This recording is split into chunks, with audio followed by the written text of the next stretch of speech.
one of the features that we have with this ongoing war in the Middle East between the U.S. and Iran and also Israel is that it now artificial intelligence is heavily involved. Now, this age where we live right now is called the information age, which means that in this age, it makes the gathering, processing, releasing, and accessing of information quicker than ever before. Of course, with the rise of computers and the internet, all of us are able to access information which before takes a very long time for us to be able to even get it or to know what is happening in the world. Now, also with the rise of information or the information technology is the rise of what we call false information, or in colloquial words, what we call fake news. And when fake news thrives in a community, in a society, in the world, we know that it is dangerous. It has its own danger in the minds of the people and how people use this information. Now, no one has grappled so much fake news in the world than the Church of the Lord Jesus Christ. Since the coming of Jesus, fake news is the weapon used by the enemy, the devil, to destroy the Christian church. And this is rampant in the New Testament. We know that when the Lord Jesus Christ rose from the dead, immediately the leaders of the Jews have scattered a fake news that his disciples have taken his body from the tomb to fake the resurrection of the Lord Jesus Christ. And since then, we know as the gospel has spread throughout the world through the ministry of the apostles, especially the Apostle Paul, with that, our enemy, the devil, did not remain silent, but he also released fake news. And one of the churches that has been affected by this is the church in Corinth. We know that the church in Corinth is a church which the Apostle Paul has founded in his second missionary journey. And we know that in his writings, especially in 2 Corinthians, that there arose men who went from church to teach the churches that the Apostle Paul has started, and they started to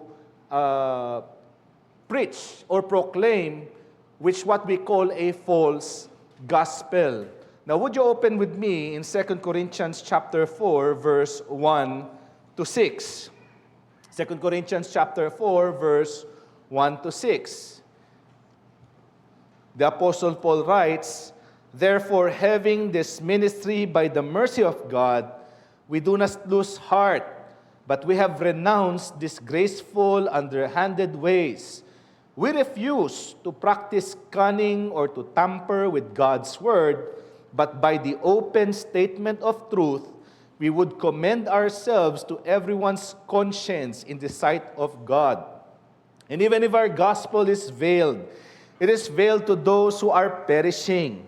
In their case, the God of this world has blinded the minds of the unbelievers to keep them from seeing the light of the gospel of the glory of Christ, who is the image of God.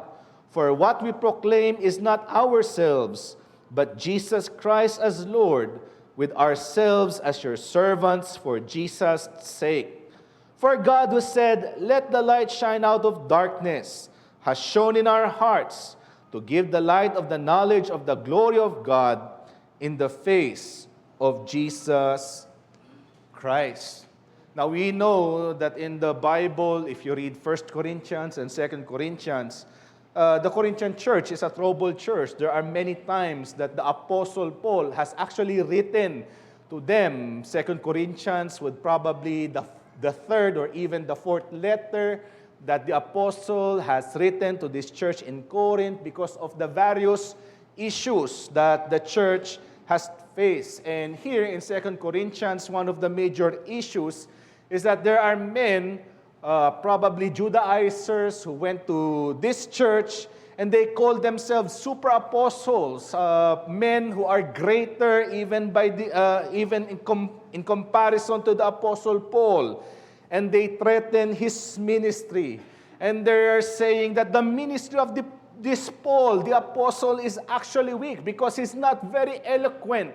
He's not like us who is gathering people, converting from their understanding of the law of God, and now we are presenting the law of God, the books of Moses, the teaching of the Jews as the way of salvation. And what they're actually teaching is a gospel of good works.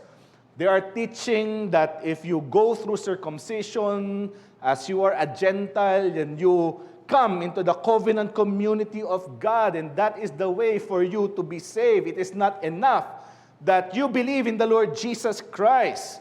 But Paul was straightforward in saying in 2 Corinthians chapter 11, verse 4, that they are proclaiming a false gospel because they are proclaiming a different Christ.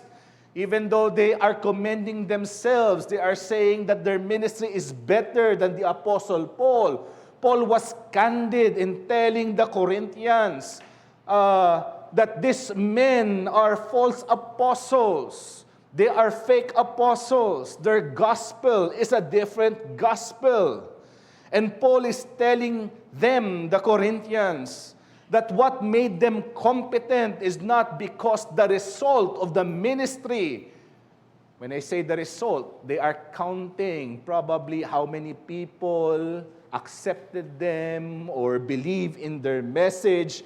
But what the Apostle Paul is saying, we are competent ministers because it is God who has called us in this ministry. It is God who gave us this message.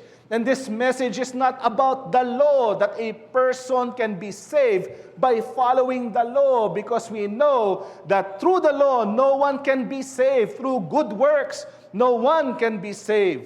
But it is by the gospel of our Lord and Savior Jesus Christ. And this is our message, that the Lord Jesus Christ died and rose again from the dead. And if anyone believes in Him, they will not perish but have everlasting life. The super apostles, they commend themselves. They look highly of themselves. But Paul is saying, my commendation is not about what men might tell about me, but my commendation is the approval of God. It is not what men can say about my ministry, but what God says about the ministry that He has entrusted to us. And in these verses in chapter 4 that we read, I put forward to you this message. A commendable gospel ministry involves faithful proclamation of the truth and the overthrow of darkness. Ang mapagkakatiwalaang ministeryo ng Ebanghelyo ay nakikilala sa matapat na pangangaral ng katotohanan at paglupig ng kadiliman. So, if you would notice in chapter 3, verse 1, Paul can say, are we beginning to commend ourselves again? So, you see the attitude of the super apostles, that they look highly on the commendation of men. They want to hear what the men and women will tell about them. And you see, probably this is the rise of what we call in their day as celebrity preachers. These are people who looks for the praises of men and women and think that by their praises, they are much more better preachers than the apostles, such as the Apostle Paul. But Paul is saying we are not looking at the commendation of men, but we are seeking the commendation of God. And then these two things, Paul says, is the proof of how God commends His ministers and the gospel ministry. First is that faithful proclamation endeavors for clarity. Second is that the overthrow of darkness calls for confidence. So first is that faithful proclamation endeavors for clarity. Now, if we go back and we read in verse 1 and 2 of chapter 4, this is what the Apostle Paul say. Therefore, having this ministry by the mercy of God, we do not lose heart, but we have renounced disgraceful, underhanded ways. We refuse to practice cunning or to tamper with God's word, but by open statement of the truth, we would commend ourselves to everyone's conscience in the sight of God. Paul in chapter 3 clarified what their message is as apostles of the Lord Jesus Christ. It is not about the law of Moses. Yes, the law of Moses has use in the preaching of the gospel. It tells us that no one in the sight of the law can stand before God. But our hope is not the law. Our hope is the coming of the Lord and Savior Jesus Christ, and only through Him can we be righteous before God. And how is this gospel proclaimed? Of course, we know that it is proclaimed by opening the Word of God.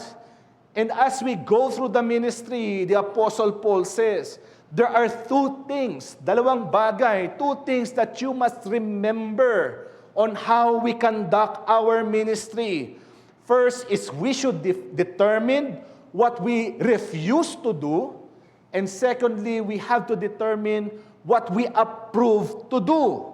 And the Apostle Paul can say this, but we have renounced disgraceful and underhanded ways.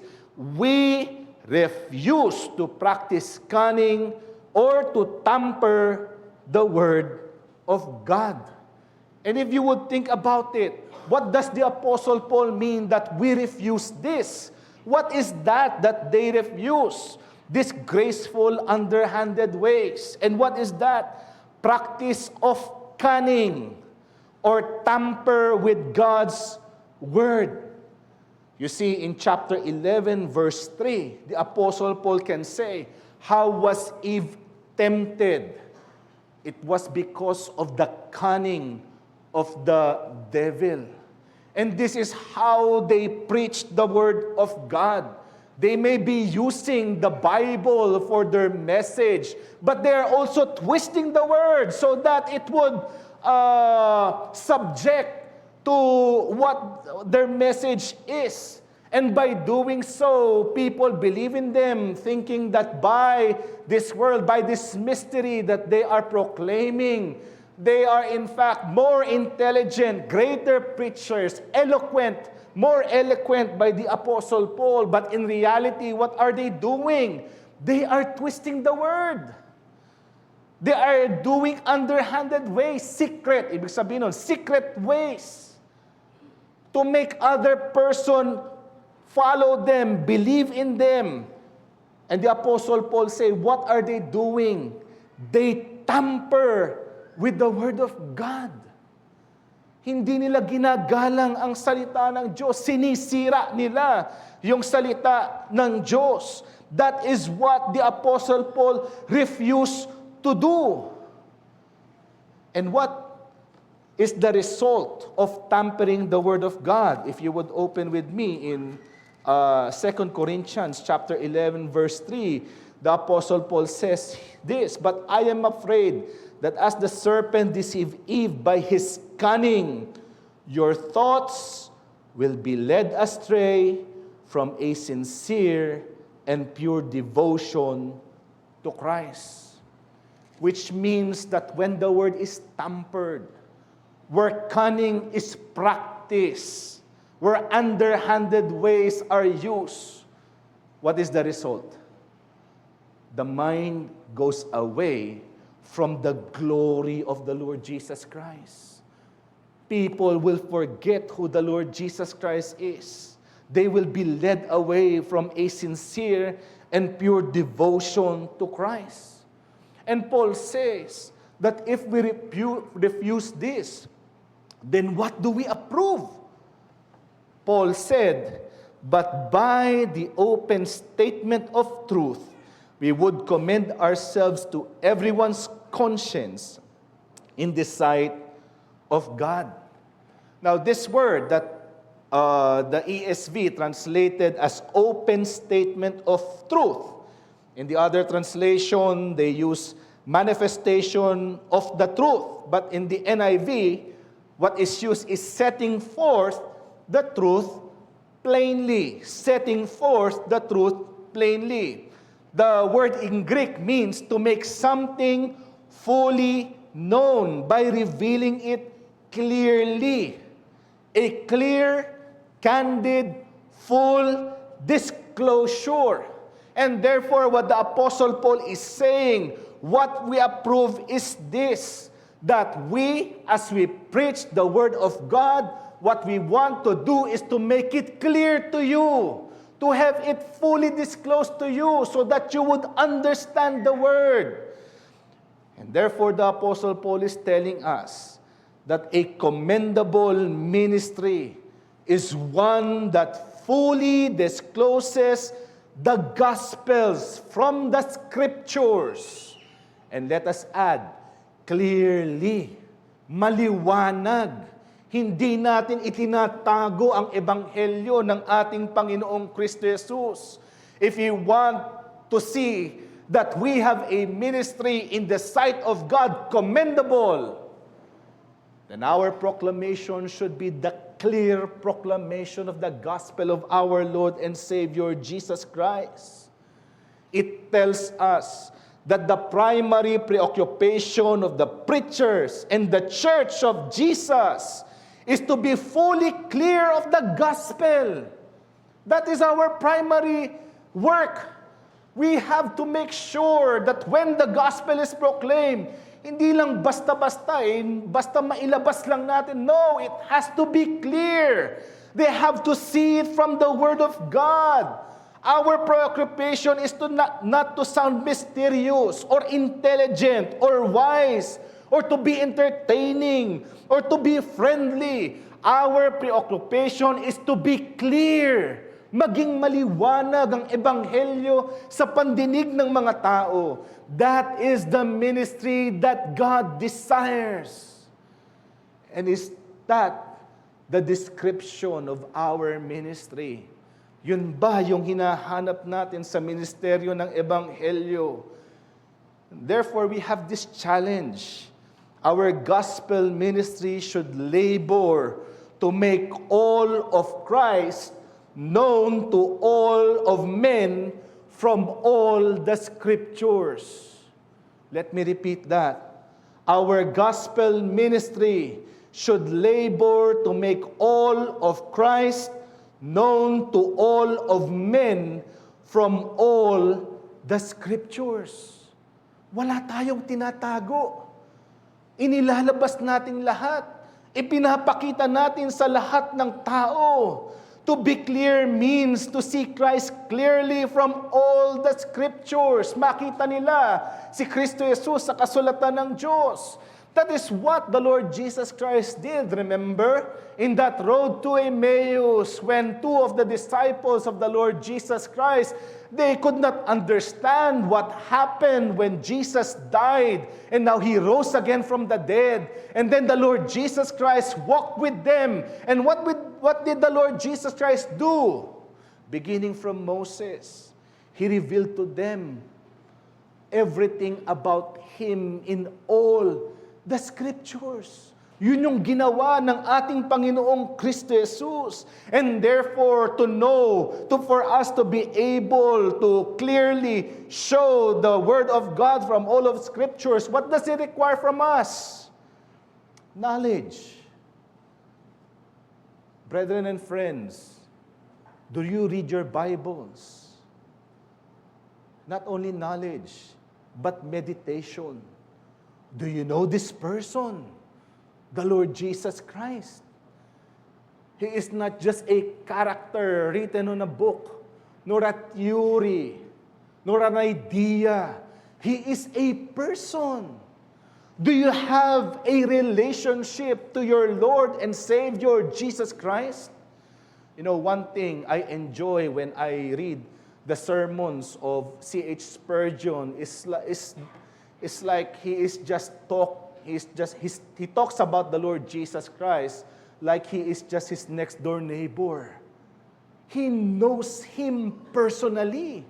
And the question is, as a Christian, do you know your Lord? Do you know him from the scriptures? To be clear means to proclaim Christ plainly from all the scriptures.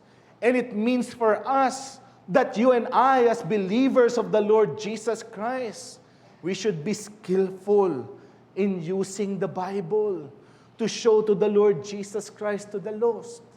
You would remember that Ethiopian eunuch on the way home, he was reading Isaiah chapter 53 and he could not understand what it meant. And then Philip was moved by the Spirit so that he would have this conversation to the Ethiopian eunuch. And beginning from that text, he explained the Lord Jesus Christ. And that is supposed to be what we are as Christians. Do we know who the Lord Jesus Christ? Can we show him from the Word of God? And if we proclaim our gospel is not proclaimed by formula. Well, it has its use. I know for some of you, for example, you are using the Roman road to proclaim or to witness the gospel of Jesus. But then it becomes mechanical. But the question is, do you know him as your Lord and Savior? And as you know him, do you labor to know him more in the Word of God? It should not be burdensome. It should not be difficult. Because you are talking about a person, Jesus Christ, your Savior and Lord. And as you know the Lord Jesus, you would be able to speak of him from the Word of God. Do you know, Charles Spurgeon can talk about his favorite deacon. And his favorite deacon is Mrs. Lavinia Strickland Bartlett, who is also known by the name Mother of Israel. Yun yung mga bansag ni Charles Spurgeon sa kanya. You see, she labored to bring souls to Christ because of using the Sunday school, adult Sunday school. She was a substitute teacher for the Sunday school, and the very first Sunday school that she held, there were only 3 women in that Sunday school. But when the Lord blessed her ministry, there were 700 who are listening to her Sunday schools. And listen to what Spurgeon writes about her. Spurgeon can say, beginning in a small, quiet way, toiled on everything till everything grew around her to large proportion. Spurgeon can say that Mrs. Bartlett did not use method, but gospel witness. Never wasted 2 minutes of her pastor's time with marvelous methods and miraculous plans.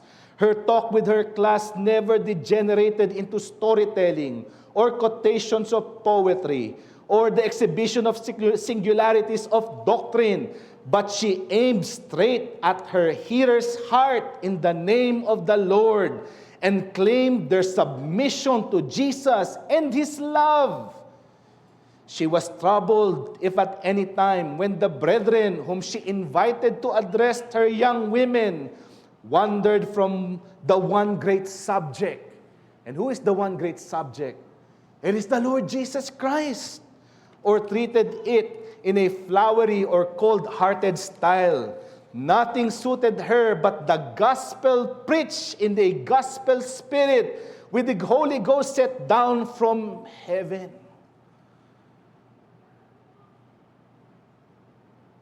You see, the Lord used even the Sunday school of Mrs. Bartlett to save souls. An ordinary housewife, not graduate of the pastor college, but she knew her Bible and she knew her Savior, and she shared the knowledge of the Savior, the Lord Jesus Christ, from Scriptures.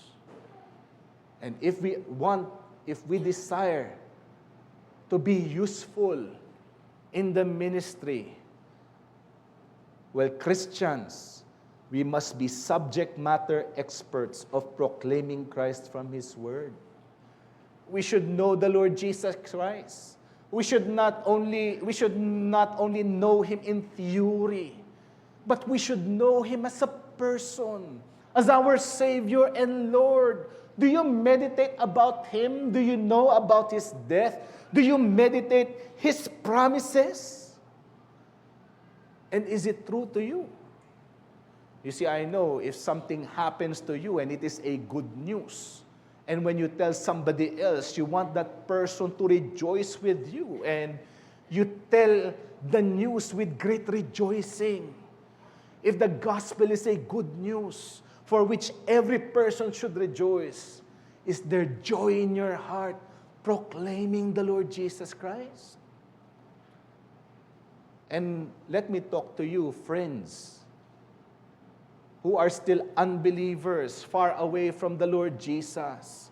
Is the gospel clear to you? Are you reading the Word of God? Well, let me tell you what the gospel is. The Lord Jesus Christ, the second person of the Trinity, He is very God, and yet He became man. He came here in this world and lived a holy and a righteous life. He was tempted in every way, yet without sin. And because of that, He died on the cross, a death that is not supposed to be His. But yet, He carried on His shoulders that death, which means the justice and the wrath of God, and died that death which is supposed to be yours. And then He rose again. He was entombed. He was really dead. And then He rose again from the dead. And that is the hope of sinners. And if you believe in that, that is your hope. That is your only hope. The gospel has been preached clearly and plainly in this pulpit. And the call for you is to believe and to repent. And if it is not clear to you, then search the Scriptures like the Bereans did. When the Apostle Paul preached to them the gospel of our Lord, see, check, verify, who is that person that the Bible is proclaiming about? Who is that person that can save a sinner from the wrath of God? And you will find out that there is no one else but Jesus Christ, the only Lord and Savior. And so here we find out that faithful proclamation endeavors to be clear. Clarity. We should be clear with what the gospel is from the Scriptures. And can we say as a church, are we clear with our gospel? Are we clear with our message? There are many things in theology that we can talk about, but the very first thing that we should master is the Lord Jesus Christ dying on the cross, rising again from the dead, the only hope of sinners such as you and I. And then secondly, the Apostle Paul can say that a commendable ministry entails the overthrow of darkness. But this overthrow of darkness calls confidence to the ministers of God. Let me read to you 2 Corinthians chapter 4, verse 3 and following. He says here, and even if our gospel is veiled, it is veiled to those who are perishing.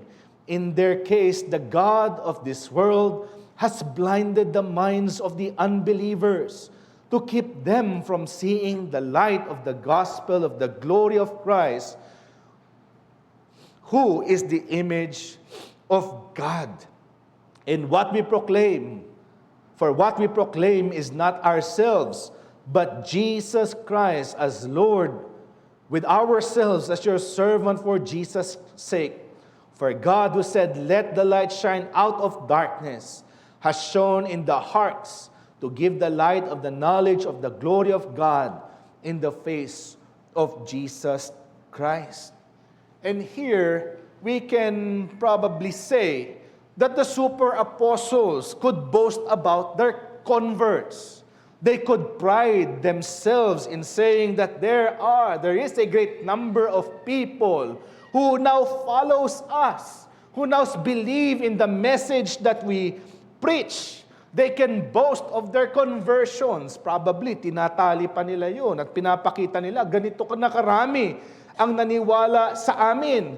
And Paul is saying, does it mean that our message is inferior to those who call themselves super apostles? And you are telling us that as we proclaim the gospel of the Lord Jesus Christ, as we strive to be clear, and there is not much you are believing in our message, that our ministry is false? But the Apostle Paul can say, even if there are unbelievers who do not believe our message, the reason is not because we are false apostles or we proclaim a false gospel. The reason is because our gospel is veiled to those who are perishing.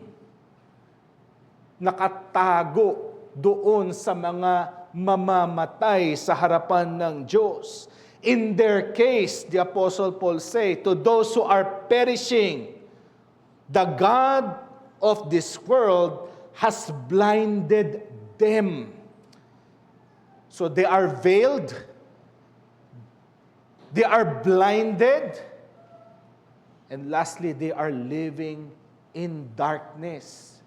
Nananahan sila sa kadiliman.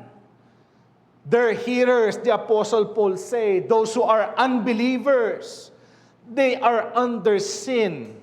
They are under the spell of Satan.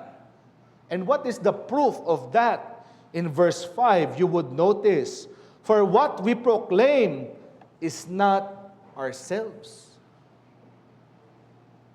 You think about the super apostles. What do they proclaim? They proclaim about themselves. Itinataas nila, they exalt themselves in the hearing of these people. And that is a danger that is always before the church. We look for people, for men and women whom we can exalt high. But here, this is a proof that the gospel is veiled, that the God of this world has blinded them, that they are in darkness, when the message is the exaltation of men. And therefore, Paul is saying that my confidence is not about my abilities. I may not be an apostle who is eloquent, but my confidence is in God. And it is God who can take away the veil. It is God who can open the eyes of the blind. It is God who can overthrow darkness. And the Apostle Paul is saying that a commendable ministry is filled with confidence that God will overthrow darkness. We do not simply desire to be clear, of course, that is what we want. But we also have that confidence because we know that salvation is not of our hands. It is God who can change a sinner. It is God who can open the eyes of the sinner to give light, to shine out of darkness. And as we labor for clarity, we are to be equally confident that God will convert sinners. Yun yung ating kumpiyansa. I know for many years we have been going out, probably in the drop-in ministry before we have the open-air preaching, and we have preached in many different places. And it seems to us that there are very little conversions. But do we lose heart? You see, that is the message of the Apostle Paul. Therefore, having this ministry by the mercy of God, we do not lose heart. Why? Because it is God who will convert. God who will change sinners. God who will open their eyes. And this is the challenge that the Apostle Paul is giving to us. Our ministry should always be fueled with the assurance that God will save His people. Dapat yun yung ating hinahangad. Yun yung ating pag-asa. We know the reason why the Lord Jesus Christ established this church here. Because the desire of God is to save His people. We declare the gospel. We declare it clearly. But we also have that confidence to proclaim the gospel because we know that God will save. Our business is not to change the message, but to be faithful with the message that we proclaim. And God's business is to change the hearts of men. Did you get that? Brothers and sisters, if we are faithful to our message, it is God's business to change their hearts, to open the eyes of the blind, to unveil them, and to bring them into light. And therefore, do not be surprised when after our labor of evangelism, we find that there is no response. The truth is, they are blinded by this world. And as they are blinded by this world, we should not resort in methods or formulas that secures a response from a sinner while they are remaining to be blind. The issue is here, do they understand the gospel? Hindi yung have they followed the sinner's prayer? Have they gone in front? Have they raised their hands? No. The issue is, has the Lord Jesus Christ clearly been presented to them? It is not by methods, but the faithful preaching of God. But on the other hand, do not be surprised when a sinner responded in faith and repentance. But let us have that confidence that God is at work in our midst. Expect that God will use our humble efforts to convert the hardened sinner to humility, to accept the message of the Lord Jesus Christ. Expect that God will shine out of darkness, that sinners will know who the Lord Jesus Christ is. Also ask that God will use our labors to call sinners to repentance. And are you a participant, dear brethren, of this commission to proclaim the gospel of the Lord Jesus Christ? Do you share in witnessing the gospel in your own sphere? Do you pray for the preachers of the gospel that they may proclaim it powerfully, clearly, in the hearing of men and women? Do you give so that the feet of the preachers can go and traverse the land and go to spots and places and corners where the gospel is not heard? That is our duty. if we are confident that God will convert a sinner, a single sinner, then we will give our everything to bring that gospel to that sinner. You see, years ago, there were small papers that Pastor Ellis usually distribute on a morning worship service.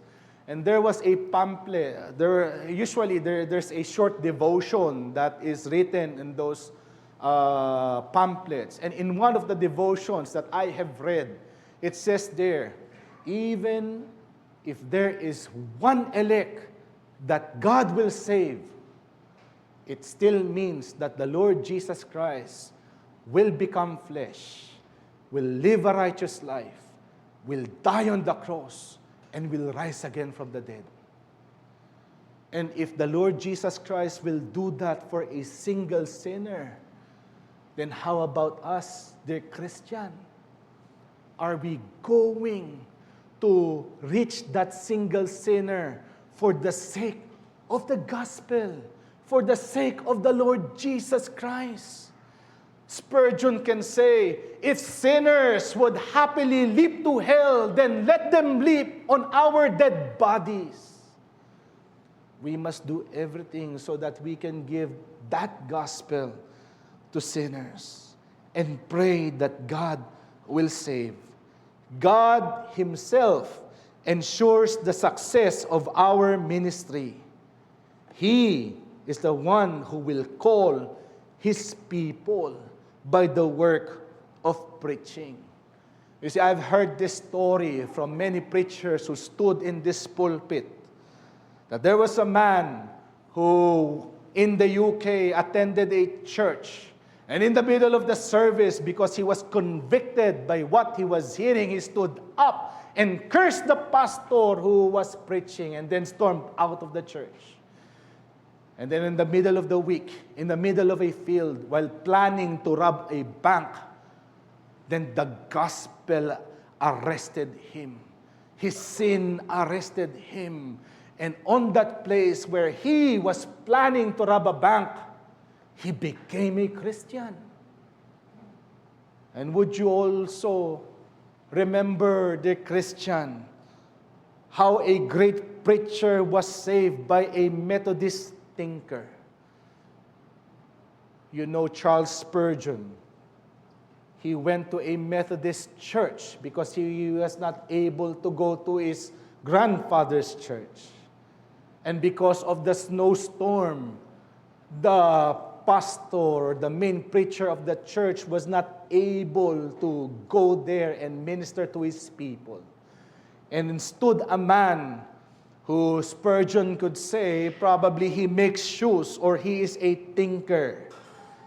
And the delivery of the sermon in all estimates is very poor.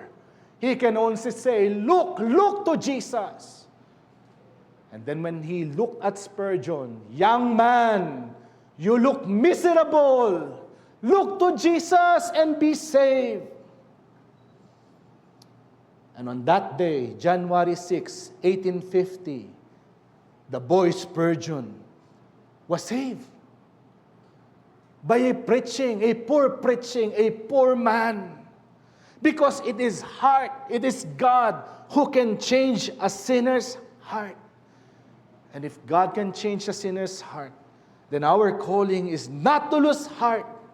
It is not God who will commend our ministry, but it is God. If we are faithful in clearly proclaiming the gospel, if we are confident that God will move, then we can move mountains. We can tell sinners near and far that the only way of salvation is Jesus Christ. I know that in this meeting, there are many who are still unbelievers. You have heard the message of salvation many times, and yet you remain unbelieving. Why call you now? Look to God. Pray to God that the Holy Spirit would arrest you, so that you would know that there is salvation for sinners who are bound to hell. Trust in the Lord Jesus Christ. and be saved. There is no other way. You could not be saved by your works. You could not be saved by things you have confidence on, not by your religion, not by your family, not by your attendance to the church, but only the Lord Jesus Christ. Of course, we know as a church, we are struggling in a crisis of falsehood. There are many now who are embracing falsehood as their way of salvation. And amidst all falsehood and darkness, persevere, dear brothers and sisters, in gospel clarity and godly confidence. Let us come to the Lord in prayer. Our God and our Heavenly Father, we come before you and we thank you, O Lord. If we try to measure our church and our ministry, we know that we find ourselves being small compared to others who can boast of hundreds of thousands and even millions. And yet, O Lord, we know that our confidence is not because we are better than anyone else, but that because we have a Savior who can truly save people from sin. And He is revealed to us in the Scriptures. And your calling to us is to be faithful in proclaiming this message, that we may proclaim it clearly in the hearing of men and women, children, boys and girls. And we ask, O Lord, and we humbly beseech you, that as we proclaim this message in the many opportunities which you have given us, move, O Lord. Move in a powerful manner. Move in a manner that convicts men and women of their sins. Move in a manner that they would see the truths of our Lord and Savior Jesus Christ. Move in a manner that it would humble a sinner to call upon Jesus as their own Lord and Savior. And as you move, and as you use us as your instrument, glorify yourself and glorify yourself again. And we ask these things in the blessed name of our Lord and Savior Jesus. Amen.